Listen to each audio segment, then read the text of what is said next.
school. And I'm like, I'm going to get my EMT. She was like, I'll help you. So after 9/11, everybody's gung-ho about, saving lives in New York. And so I go to apply for EMT school in New York City. I got an emergency care program. They're based in Brooklyn. They had a class up in Upper Manhattan, like 145th. Okay. Twice a week. Hopped in the whip, drove up to 145th Street. Would have been nice if you were still in Brooklyn. Could have jumped on a train. Would have been nice. But it was a nice, boom, drive in. I wasn't working at the time. Okay. So I just went to school. Yeah. So I'm home and, going to school. And 4 months later, May 2003, I got my EMT. Nice.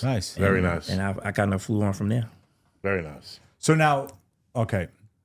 So you got the certifications and Certification, stuff yeah. in New York? Yes.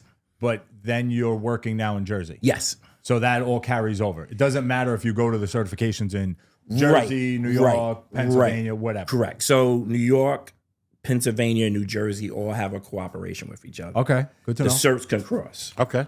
I didn't know that. The certs can cross. There's certain things you can't do if you're not certified in a certain state. Like certain medications you can't administer because you're not trained in that state to do it. But as a New York EMT, you could work in New Jersey and vice versa. All right, cool.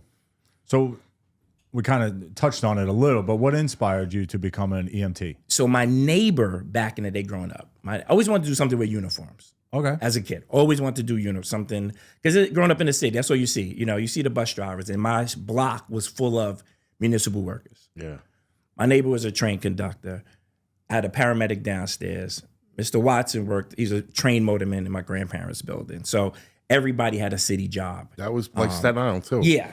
Everybody had a city. So I wanted to do sanitation initially as a kid because my grandfather was the super of his building. But just to make fun.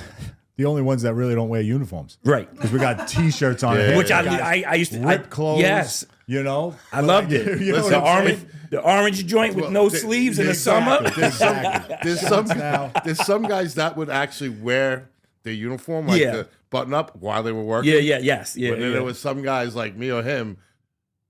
Oh, we were wearing whatever we had. I quite didn't look like a I remember the sanitation dude worker. used to rock the apron. Yeah.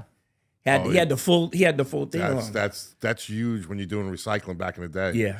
He had the apron on. So my neighbor was a medic. I used to see him put up in the medic when in city hospitals or the medics. I'm like, I'm gonna do that. All right, cool. And then I was like, I think I'm gonna be a medic. Even when I worked on Wall Street, I was thinking about applying for EMT. My mom was like, you don't got the stomach for that.